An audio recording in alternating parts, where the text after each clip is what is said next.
Today we're going to start reading on page 138, Enter the Struggler. Now for a change of scenery. We've both had it too easy till now, my friend, don't you think? How about we forget mulking for a minute or two? It will do us some good. Also, it's important to the story. We will travel a little to a secret storage room. We will see what we see. A guided tour of suffering. To your left, perhaps your right, perhaps even straight ahead, you find a small black room.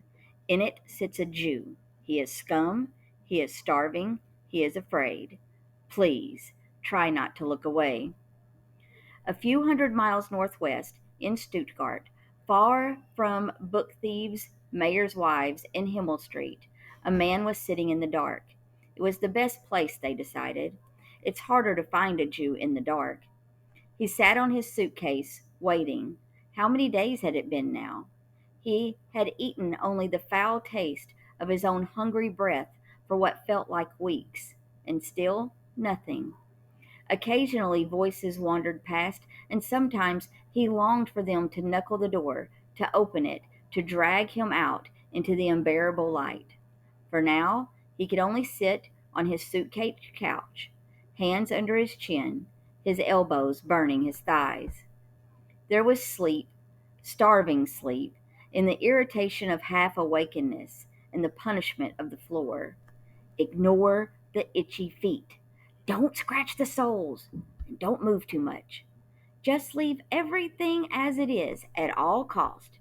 It might be time to go soon. Light like a gun, explosive to the eyes. It might be time to go. It might be time. So wake up. Wake up now. Gosh darn it, wake up. The door was opened and shut, and a figure was crouched over him.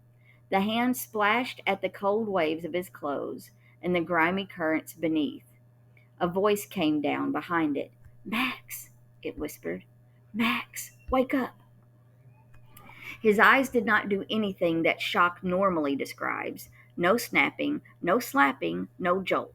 Those things happen when you wake from a bad dream, not when you wake into one.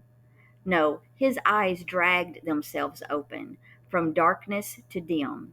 It was his body that reacted, shrugging upward and throwing out an arm to grip the air. The voice calmed him now. Sorry it's taken so long. I think people have been watching me. And the man with the identity card took longer than I thought. But there was a pause. It's yours now. Not great quality, but hopefully good enough to get you there if it comes to that.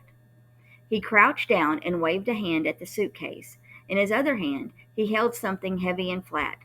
Come on, off! Max obeyed, standing and scratching. He could feel the tightening of his bones. This, the card is in this. It was a book. You should put the map in here too, and the directions, and there's a key taped to the inside cover. He clicked open the case as quietly as he could and planted the book like a bomb. I'll be back in a few days.